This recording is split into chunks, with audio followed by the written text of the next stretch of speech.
"Oh, baby, you've got a beautiful fucking cock. Give me all of it."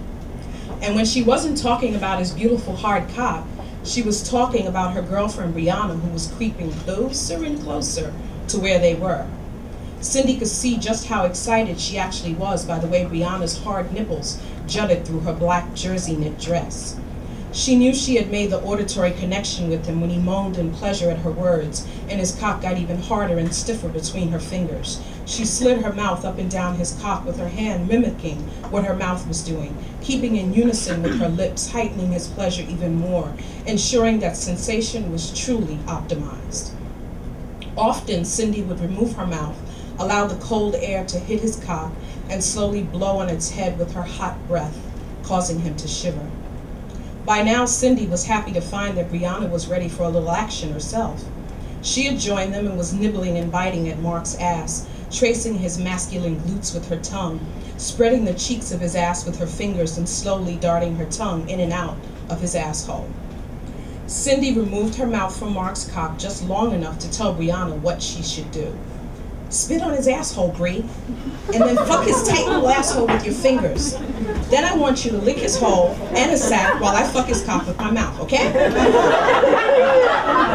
Brianna did exactly what her more experienced friend told her to do, as Cindy moaned in pleasure with the joy she was bringing to this cock with her mouth, looking up at Mark while she sucked him so he was clear on just how much pleasure his tool was bringing her as well. Every now and then she would alternate between his cock and her hard nipples and go from one to the other, nibbling and licking, the sounds her mouth was creating making them hotter and hotter. And the visual impact of Cindy sucking her own nipples was enough to make Mark shoot his load in her mouth, spraying the back of her throat with tremendous force. Cindy was doing her damnedest to prolong his joy and hers, as long as humanly possible, as she had placed her thumb on that spot at the base of his cock and applied firm enough pleasure to slow down the inevitable gush. Cindy knew something many don't know.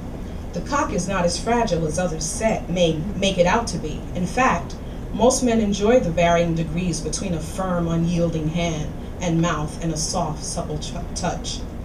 While Brianna was licking Mark's balls, Cindy was slowly licking his shaft to the core. By the time she reached the root, both her tongue and Brianna's were inches from nirvana, and that is when Cindy began to push that exact spot between his asshole and the root of his cock with the flat of her tongue. She spiraled her tongue around it powerfully, covering the entire area, while Brianna plunged her tongue inside of his asshole. His spasms were so intense, for a moment Brianna was afraid he might be having a heart attack.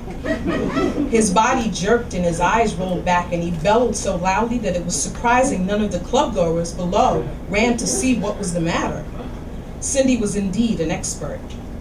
I'm going to skip over this part. First catch and release. It was a fishing term that was the key to a night of fantabulous sex, be it oral or otherwise. Nothing fed fantasy and seduction quite like being caught, but not quite. When Cindy first entered the club on this particular night, she had made it crystal clear to her intended what she wanted to do to him. So for the rest of the night, even after his initial tenting, he was thinking of her full red lips wrapped around his cock, thereby making him as hot, horny, and ready as she was. Sight. Perfume and essence is designed to capture the senses. In fact, there are those, and Cindy was one of them, who have abandoned Chanel and white diamonds for human pheromones in an effort to more intensely promote sexual attraction. Smell. The taste of his own cum in his mouth, once Cindy had raised up and deposited it there with a passionate kiss. The mere thought of the heights of sexual freeness they had reached was enough to spring him quickly back to life as his mouth fully embraced his own emission. Taste. Cindy's moans of pleasure, coupled with Brianna's, heightened his awareness of his hedonistic circumstances. His moans of delight, even the suctioning noises Cindy's mouth made on his cock, drove Mark wild. Sound. And finally, the most obvious of the five, Cindy's hands never leaving his cock, Brianna's fingers exploring his tight virgin asshole, were the final frontier that rocked him to the core. Touch. Without the five senses working in concert with one another, Cindy, better than anyone, knew that a tongue was just a tongue.